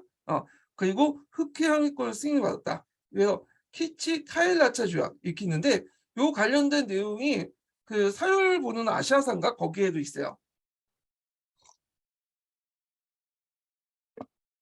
자, 거기에다가 이제 2차 오스만 빈의 공격으로 실패하면서 이제 뭐냐면 이제 점점 쇠퇴하기 시작한다. 이렇게 보시면 돼요. 예. 자, 그래서 이제 이렇게 이제 봤고요. 첫 번째 인증번호 알려드릴게요. 첫 번째 인증번호는 80번입니다. 예. 80번. 첫 번째 인증번호라고 볼 수는 없죠. 오늘 딱 한 타임만 할 거예요. 예. 자, 그럼 오스만 제국의 이제 민족운동 관련돼서 이제 오스만 제국에 이제 관련된 내용들이 쭉 있는데 여기는 오스만 제국 이제 쇠퇴하는 과정이죠. 그 과정에서 이제 예전에 시험 문제 났던 탄지마트 같은 것도 나왔고요. 그 오스만 제국의 쇠퇴 요인을 보면 레파토 해전을 패하고 관료와 군인들 부패하고 지방사회 성장했다는 거. 특히 이제 앞에서 얘기한 예니첼리들이 부패를 하기 시작해요. 원래 예니첼리 애들은 기독교 발칸반도나 하여튼 다른 이제 아르메니아 지역의 이제 기독교인들을 이제 뽑아다가 훈련을 시켜갖고 이제 개종을 시켜서 이제 군대라든지 관료로서 이제 이렇게 뭐냐면 임명을 하는 제도잖아요. 아니 말죠. 에니첼리는 이제 대부심의 제도죠. 예, 그 하여튼 그런 게 해갖고 그 이런 걸 시켜가지고 에니첼리라든지 관료를 이제 임명하는 제도죠. 에니첼리 제도가 아니라. 예. 그래서 그런데 이제 에니첼리 같은 경우에는 이제 처음에는 그 기독교인들을 뽑아다가 했는데 나중에 얘네들이 돈이 된다는 거 아니까 권력이 된다는 거 아니까 일반 이제 이슬람교들도 귀족들도 자기 자제들 예니첼리 입학을 시켜. 예. 그래갖고 훈련을 받게. 그래서 실제적으로 나중에 이제 오스만 투르크 후기 때 들으면 예니첼리들은 거의 이슬람교도 가득 찼다 보시면 돼요. 예. 초창기 때만 기독교인들이 들어왔던 거고. 하여튼 얘네들이 이제 들어오면서 말이 안 되면 이제 술탄이 자기 뜻대로 안 되면 쿠데타 있고 막 술탄도 갈아치고 그래요. 그다음에 신학력 개척 등으로 동서교통의 이제 이익이 감소됐고 그리스 등 복속 국가들이 독립운동이 전개됐고 그다음에 서양 열강대 침략이 강해지기 시작했죠. 그리고 오스트리아 이제 팽창으로 헝가리를 상실하고 등등이 있었다. 그래서 이제 그걸 위기를 타파하고자 탄지마트 개혁을 하게 되죠. 그래서 이 탄지마트 개혁 관련된 내용이 예전에 기출문제에 나왔던 거예요. 기출문제. 자, 그래서 이제 잠깐 요거는 여기보다는 요걸 가지고 좀 얘기할게요. 보충 자료를. 탄지마트 개혁 이전에 또 뭐냐면 여러 번의 개혁이 있었어요. 예, 요거부터 잠깐 그러니까 우리가 탄지마트 개혁만 이제 알고 있는데 그 이전에도 개혁이 있었다. 여러 가지 작업이. 자, 그중에 이제 대표적인 개혁이 뭐냐면 마호메트 2세라는 사람이 있어. 마호메트 2세. 이 사람이 이제 예니첼리 군대를 해체시켰어요. 왜냐 예니첼리 애들이 원래는 얘네들 친일병이었잖아. 근데 이제 점점 교병화돼 가지고 자기들 이제 뭐냐면 술탄의 권력을 위협하는 세고 부각이 됐고 뭔가 개혁을 하려면 얘네들이 반대를 해. 그리고 마음에 안 들면 술탄을 갈아쳐요. 그러니까 이제 안 되겠다 해갖고 예니첼리 군대를 해체시켰다. 요게 18년 기출문제에 나왔어요. 근데 18년 기출문제가 보시면 알겠지만 이게 마호메트 2세 때 이제 개혁인데 이걸 마치 예니첼리 해체를 마치 언제 뒤에 이제 일어난 탄지마트 개혁으로 잘못 적혀있더라고요. 예. 그런 식으로 문제를 냈어. 보시면 알겠지만 그 탄지마트 운동의 때 예니첼리가 해체됐다. 이런 식으로 돼 있는데 일부 지도서에서는 잘못된 걸로 그러니까 그거 적혀 있어요. 예. 근데 그 잘못된 내용을 출제 교수님이 들어와서 낸 거야. 탄지마트 때 군사 개혁을 써라. 그래서 답을 예니첼리 군대 해체로 이렇게 적어놨대요. 이게 말이 되겠어요? 안 되겠죠? 예. 근데 이제 이걸 썼는데 이게 틀린 거야 일단. 예. 근데 실제로 마호메트 2세 때 이 개혁을 했다는 거야. 예. 그래서 교수님들이 자기 전공 분야는 잘 아시는데 남의 부분, 자기가 모르는 부분은 잘 모르는 경우가 되게 많아요. 심지어 교과서에 있는 내용도 잘 모르시는 분도 있어요. 예. 자, 하여튼 NH1 군대 해체는 언제 일어났다? 마오무트 2세 때 일어났다. 타니마트 운동이 아니에요. 요때는 잘 몰라서 그냥 넘어갔는데 다음에 문제 나올 때는 그런 식으로 안 내겠죠. 이제는 예전에 실수도 있고 하니까. 그래서 이제 이 NH1 군대를 해체하고 유럽식 군대로 육성하려고 했다는 거. 요거. 그래서 이제 요 내용을 좀 기억을 해주세요. 예. 그 다음에 이제 탄지메트 운동을 보죠. 요걸 은혜개혁이라고 하죠. 은혜개혁. 예. 그래서 이때 이제 술탄 마호메드 2세부터 해서 압둘 아지 메지와 압둘 아지드를 주도했는데, 하여튼 술탄 마호메드 발음 중이에요. 술탄 마호메드 2세 때부터 해서 그 아들이었던 술탄 압둘 메지와 그 다음에 그 압둘 아지즈가 주도했어요. 예, 그러니까 거의 한 3명의 황제가 주도를 했다 이렇게 보시면 돼요. 자, 배경을 보면 이제 유럽이 이제 오스만 영토를 잠식했죠. 예, 그래서 조금씩 하면서 여기 이제 내용이 있고, 그리고 그리스가 독립하고 발판 반도도 이제 독립을 했던 거고, 거기다 무하메드 알리가 이제 독립운동하죠, 이집트에서. 그리고 프랑스가 알제리를 점령하고, 영국이 예멘을 점령하고, 그 다음에 영국과 터키 간의 통상조약을 체결해서 상당히 불평등한 조약을 맺게 되죠.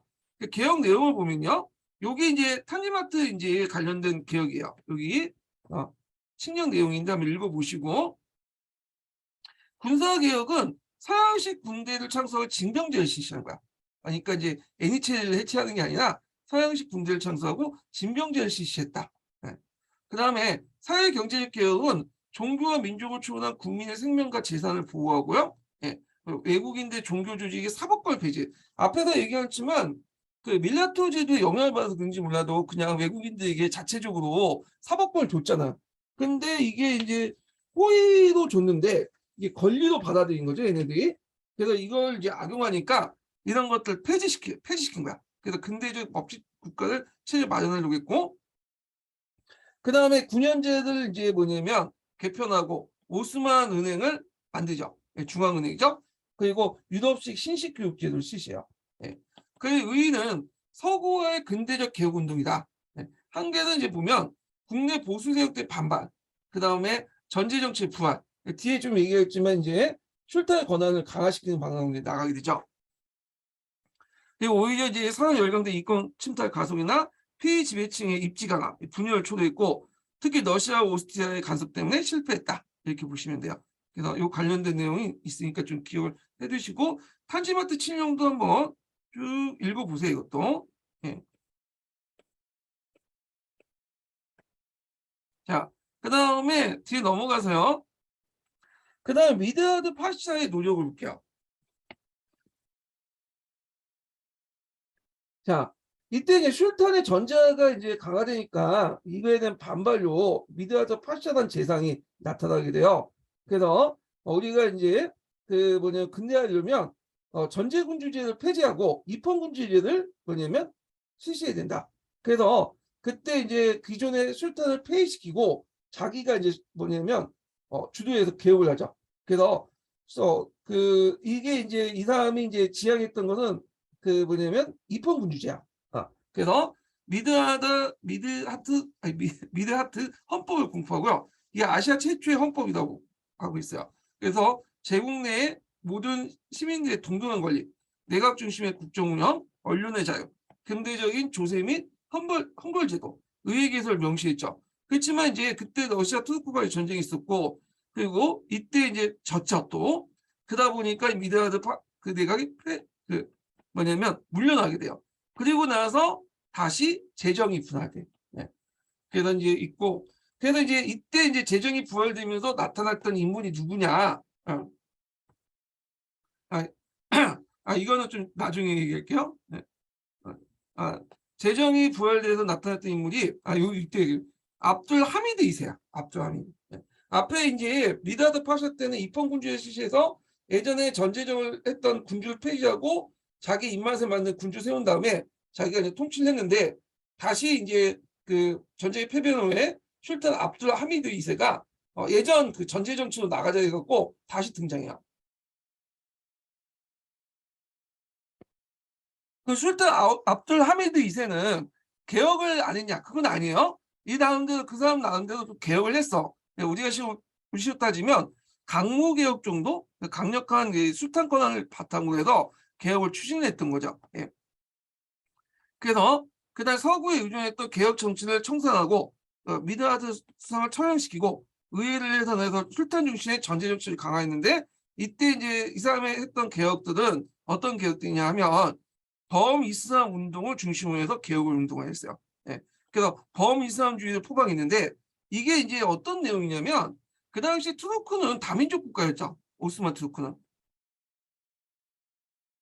근데 이 다민족 국가였는데 뭐 민족주의니 하면서 나라가 이제 분열되기 시작했잖아요. 이 분열된 나라들을 하나로 묶으려면 이게 다양한 민족들을 하나 묶을 수 있는 어떤 뭔가 필요했던 거죠. 그래서 그때 내세웠던 게 이슬람이야. 그래서 이슬람을 일종의 민족주의를 삼고 범이슬람주의를 내세운 거야. 그럼 범이슬람주의를 내세우면 투르크인들도 뭐냐면 포함될 수 있고 이걸 통해서 들어올 수 있죠. 그 다음에 아랍인들도 이렇게 들어올 수 있고 그 다음에 이란인도 들어올 수 있고 하여튼 다양한 그 민족들도 들어올 수 있잖아. 종파들도 들어올 수 있죠. 그러니까 이제 얘네들 범이슬람주의를 내세워가지고 이걸 민족주의 삼아서 이슬람 있는 뭐 아랍인, 투르크인, 뭐 이란 계통의 민족들 등등등등 소수민족까지 다 뭐냐면 통합을 시키려고 했어요. 그리고 자신의 이제 전제 정치를 강화해서 나름대로 또 개혁을 또 하려고 했던 거고. 네. 그리고 이제 이 사람은 누구하고 친했냐면 독일하고 또 친했어요. 그래서 이때 이제 독일하고 친해서 바그다드까지 건설했고 독일 자본이 들어와서. 예. 자, 그래서 이제 이런 꼴을 봤던 이런 이제 술탄 압둘 하미드 2세의 보수 정치를 봤던 그 젊은 장교들이 안 되겠다. 이거 나라 망치겠다. 이 사람 때문에. 그래갖고 이 사람들이 이제 청년 장교와 젊은 지식들 중심으로 지식인들 중심으로 연합 진보회를 만들어요. 이게 청년 투르크당이죠. 그래서 비밀 조직을 결성하고 국내적인 반정 활동을 하면서 결국엔 혁명을 하게 돼요. 성공했죠. 그리고 입헌군주제를 전환하죠. 그래서 앞에 이제 전제군주제를 했던 압둘하미드를 폐기시키고 1차 세계대전 전까지 청년 투르크당이 새로운 집권층으로 등장하게 돼요. 예. 그리고 뭐 여성차별 천폐, 언론 자유 보장, 근대시설 확장, 열강의 특권 폐지하고 민족사업 보호 이런 등등 근대적 개혁을 하게 되죠. 근데 얘네들이 줄을 좀 잘못 쓴 게 있어. 예. 그 이제 독일한테 줄을 잘못 썼죠. 예. 그러니까 줄을 썼죠. 독일한테. 그러니까 독일한테 뭐냐면 말고 연합군 쪽에 써야 되는데 독일한테 줄을 썼어요. 이것도 압둘하미드처럼 친동일 정책을 했는데 이것 때문에 1차 세계 때 이제 뭐냐면 그 오스만 투르크가 망하게 되는 배경이 되죠. 그리고 얘네들이 또 잘못한 게 뭐냐면 극단적 투르크주의를 이제 추구하게 돼요. 그 앞에서 이제 압둘하미드 같은 경우에는 그 다민족 국가의 특징상 하나를 묶기 위해서 이슬람주의를 내세웠잖아요. 범이슬람주의를. 근데 얘네들은 하나를 통합하기 위해서 투르크주의를 내세운 거야. 투르크주의를 내세우면 투르크주의가 내세우면 투르크족이 아닌 아랍인들 이런 애들이 어떻게 돼? 소외될 수밖에 없겠죠. 예. 그러니까 이제 이거에 대한 반발이 일어날 수밖에 없어요. 예. 와하브 운동이 일어난 배경이 되기도 하고 하는데 자, 하여튼 배경을 보면 제국의 영토가 축소되는 과정에 국내 투르크인의 인구 비중이 상대적으로 증가되니까 그 당시 민족주의를 어디를 기준 민족주의를 세우냐 투르크주의를 기준으로 세웠던 거죠. 그래서 결과 서양 열강대 견제를 받았고 특히 이제 아랍 계통의 민족들에게 반발을 초대를 불리켜. 예. 그리고 종교 갈등이 증폭되고 아랍 민족을 자극시켰다. 예. 특히 이제 얘네들이 잘못됐던 게 뭐냐면 지금도 문제가 되는 게 뭐냐면 대규모 인종학살을 하게 되죠. 아르메니인들을 많이 죽게 되는데 그때 1차 세계대전 때 죽였어요. 얘네들은.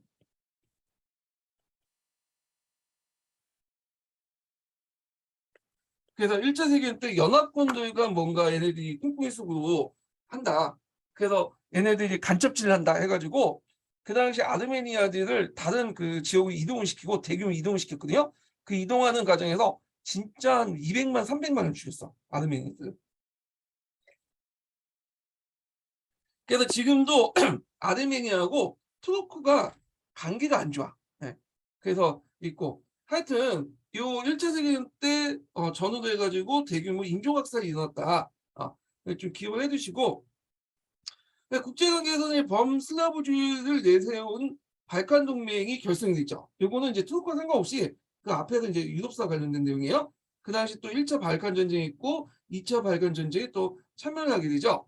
그래 갖고 1차 발칸 전쟁 때 패했고 2차 발칸 전쟁 때 한 번째 또 땅을 잃었던 땅을 좀 다시 찾아냈다가 또 잘 안 됐죠. 예. 그러다가 이제 결과를 보면 1차 세계대전 때 참여했는데 누구한테 줄을 섰냐면 독일한테 줄을 섰죠. 그러면서 이제 대부분 제국 영토를 상실하게 됐다. 이렇게 보시면 될 것 같아요. 예. 아르메니아 인종 학살 사건 있죠. 그래서 1차 세계대전 때 이제 일어났던 사건인데 오스만 투르크 제국이 그날 아르메니아인들 다수 학살한 사건이다. 한번 읽어보시고요. 그리고 나서 이제 1924년에 터키 공화국이 만들어져요. 터키 공화국. 네. 그래서 제가 이제 터키 공화국 때 이제 했던 그 내용을 좀 얘기했어요. 로잔 조약 관련된 내용. 원래는 이 세부 조약을 계기로 해갖고 이 아나톨리아 반도가 여러 나라들에서 뭐냐면 분할되죠. 그래서 터키는 이제 오스만 투르크는 요 정도 원래 원산지 자기 이제 원래 고향만 이제 있었고 그리고 나머지 지역은 여기 뭐 프랑스 그다음에 뭐 영국, 그다음에 이제 이탈리아, 뭐 여기 그리스, 이렇게 있죠. 그래서 이제 이때 민족의 영웅이 나타나죠. 이 사람이 누구냐면 이 무스타파 칼만이 등장해. 그래서 무스타파 칼만은 그 당시 이제 영국이나 프랑스나 뭐 이탈리아 같은 나라들은 좀 설득을 시켜갖고 뭐냐면 타협을 봤어. 그런데 이 그리스만은 타협을 못 봤어요. 그리스는 예전부터 오스만의 사이가 안 좋잖아. 거기에 식민 지배도 있고 영토 분쟁도 있고. 그리고 얘네들은 이제 어차피 1차 세계 끝난 후에 요거 뭐 자기가 원했던 땅도 아니고 하니까 포기하고 오스만에 넘겼던 거고. 그래서 이제 자기 국내 문제가 많겠죠. 또 인명 피해도 많고 1차 세계 때 전후 복구 사업도 해야 되니까 물려놨는데 순수하게 이 오스만 그리스는 아니죠. 그래서 그리스와 오스만하고 마지막으로 대판 싸워요. 그리스가 그 오스만의 수도였던 그 당시에 이제 오스만 수도가 어디야? 앙칼라가 있었거든요. 이 앙칼라까지 공격해서가. 근데 바로 직전까지 공격해요. 그래서 이제 오스만 투어가 멸망할 쯤이었는데 그때 무스타파 칼마이 등장하죠. 이 사람은 이제 1차 세계에 또 참여해갖고 큰 공헌을 세웠던 사람이죠. 갈리포리아 그 뭐냐면 작전을 투입돼갖고 영국군을 격퇴했던 그 유명한 사람인데 하여튼 이 사람이 이제 뭐냐면 그리스 연합군들을 몰아내 버린 거죠. 예, 그리스군을. 그래서 그다가 이제 서로 이제 막 몰아내갖고 겨우 이제 회복을 했고, 자 그때 이제 영국이 와가지고 이제 와서 하해를 시킨 거. 예, 너네 싸우지 말고 뭐냐면 그냥 나눠먹게 사이좋게 땅을 나눠 가져다. 그래가지고 노잔협정을 맺어요. 노잔협정을. 예. 그래서 그 영국의 주선하에 오스만이나 그 다음에 그리스가 노잔협정을 맺게 되는데 일단 아나톨리아 반도는 누가 갖는 걸로? 오스만이 갖는 걸로 이렇게 하고 그리고 요 위에 이제 이스탄불과 그 유럽 지역 일부는 이제 오스만이 갖고요. 문제는 이 아나톨리아 부근에 보면 밑에 섬들이 있어. 이 섬들을 누가 다 갖는? 그리스가 갖는 거라는 거야. 네. 심지어 바로 앞에 있는 섬까지 오스만 투르크 그러니까 오스만 투르크 저 소아시아 반도 바로 앞에 있는 아나톨리아 반도 바로 앞에 있는 섬까지도 그리스가 다 갖는 걸로 한 거야. 그래서 지금도 이것 때문에 영토 분쟁이 나요. 오스만 입장일 때는 이때는 어쩔 수 없이 그냥 지금 당장 나를 세우니까 어쩔 수 없이 이제 그리스한테 내주긴 했지만 요 그 바로 자기 앞에 있는 섬까지 다 그리스가 장악하니까 별로 기분이 안 좋겠죠. 예. 그래서 하여튼 이 노잔협정을 통해서 오스만 소아시아 본토는 그 당시 그 터키로 그 다음에 그 오스만 투르크 이거 소아시아 반도 앞에 있는 섬들은 다 그리스로 갖는 거 타협하면서 끝나게 되죠. 예. 자, 하여튼 이렇게 해서 이제 있고 그 무스타파 칼말이 이제 투르크 국민당을 결성하고요. 이 앙칼라에서 국민회의 소집해서 임시정부를 수립하고 그리스군을 격퇴하죠. 술탄제도를 폐지하고 불평등 조약을 개선하면서 터키 공화국을 설립했다. 그 과정에서 여기는 없지만 로잔 협정이 이제 맺어지죠. 예. 그래서 그리스하고 그 그 터키 간의 국경이 형성이 돼요. 국경이. 그리고 이제 여러 가지 근대적 개혁을 하게 되는데 칼말 파샤는 그 당시 일당 지배체제를 바탕으로 근대 개혁을 추진했어요. 왜냐하면 강력한 추진력이 필요했기 때문인데 또 이 사람의 특징이 뭐냐면 이슬람주의를 척결했죠. 그래서 세속주의를 내세웠어. 정교 분리. 그래서 이슬람은 그냥 개인적인 차원에서 믿는 거고 뭐냐면 정치는 뭐냐면 철저하게 세속주의 원칙에 따라서 종교 분리를 하겠다. 이런 원리야. 예. 그래서 이제 세속주의 입각해서 했다. 그래서 이제 헌법을 채택하고요. 그 다음에 샤리아법을 폐지해서 근대식 입법 제도를 만들었고 그 다음에 정교 분리, 이슬람을 국교로 하는 헌법 조항을 삭제했죠. 이슬람은 그냥 개인이 믿는 거고 거기에 정치에 전혀 관여하지 마라. 그렇게 하죠. 근데 최근에 아르도안 그 대통령이라는 사람은 좀 약간 이제 이슬람 원리를 이제 정치에 도입을 하면서 문제가 생겼죠. 쿠데타도 일어나고. 자, 그다음에 여성 참여권을 허용하고요. 페이스북을 개혁하고 근대적 교육을 실시했다는 거. 그다음에 문자로 통일해서 이제 라틴 문자로 이제 채용해갖고 이제 터키 문자를 풀어냈죠. 입헌체를 정비하고 태양력을 사용했고 신비주의 교단을 폐쇄하고 여성의 베일과 그다음 남성의 터키 모자를 금지시켰어요. 예.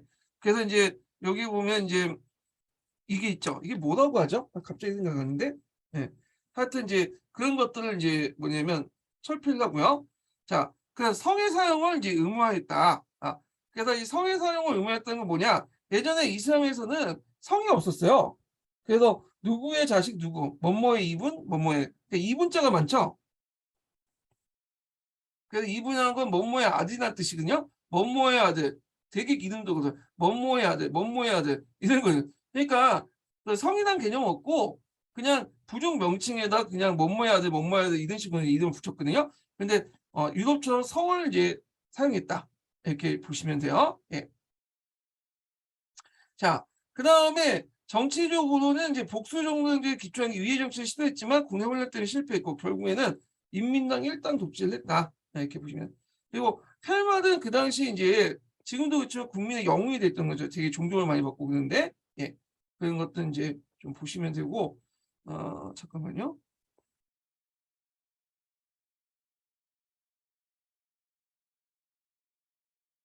그 다음에 이제 경제적으로 보면 국가 자본주의를 채택하고 불평등 조약을 폐지하고 철도와 일부 외국 기업을 국유화시켰다. 네, 이렇게 이제 보시면 돼요. 자, 그래서 요 그 관련된 칼말 파샤의 개혁 관련된 내용 있죠? 요거 외워두세요. 이거 예전에 기출에 나왔어요. 독자적 문제는 나오진 않았지만 11년 기출 문제에 오답 형식으로 한번 나왔거든요. 그래서 이거 파악을 해두시면 좋을 것 같아요. 그래서 제가 이제 했던 것은 지금 청년 트루크당 혁명하고 요 입헌운동의 오스만 제국 관련된 내용들, 오스만 제국 설태 있고요. 그다음에 칼말 파샤 터키 공화국 수입 관련된 내용을 지금까지 했고요. 그래서 요 술탄 제도 폐지하고 발칸반도 동부 지역과 에게 성대에 대한 관련 내용의 새로운 조약을 연합군과 체결했다. 네, 이렇게 했는데 술탄 제도를 폐지했고 발칸반도 동부 지역과 에게 성대에 대한 권리를 되찾는 내용의 새로운 조약을 연합군과 체결했다. 이게 뭔지 모르겠는데, 여기 에게 섬들은 발칸반도 지역은 동부 지역과 에게 섬들에 대한 권리를 되찾는 내용이 새로운 조약을 여기 이거 좀 약간 그런 건데, 네. 아마 요거는 이제 발칸반 동부 지역 같은 경우에는 이제 이스탄불 관련된 내용이죠. 이스탄불과 그 지역 부분 유럽에 있는 지역을 터키가 갖는 거고 요게 에게의 섬에 대한 권리를 찾는다는 게 이게 뭔 말인지 모르겠는데 그거는 이제 이거 그리스와 관련된 내용이야. 예. 이게 아마 노량업전 관련된 내용 같아요. 근데 이걸 좀 약간 정리를 좀 잘못한 것 같은데 그래서 그 이스탄불 그 주변 지역은 터키가 갖고 그리고 소아시아 지역은 터키가 갖고 에게의 그 부분과 그 바로 앞에 있는 그 섬까지 다 그리스가 갖는다. 그런 내용이군요. 예. 요거는 좀 약간 수정해서 좀 파악을 해주시는 게 좋을 것 같아요. 예. 자, 그래서 이제 이렇게 이제 봤고요. 소아시아 민족주의 운동은 그 와하브 운동이라든지 뭐 이런 내용들은 좀 나중에 다음 시간에 진행을 할게요. 예. 오늘 강의 듣느라 수고하셨고요. 다음 시간에 뵙겠습니다.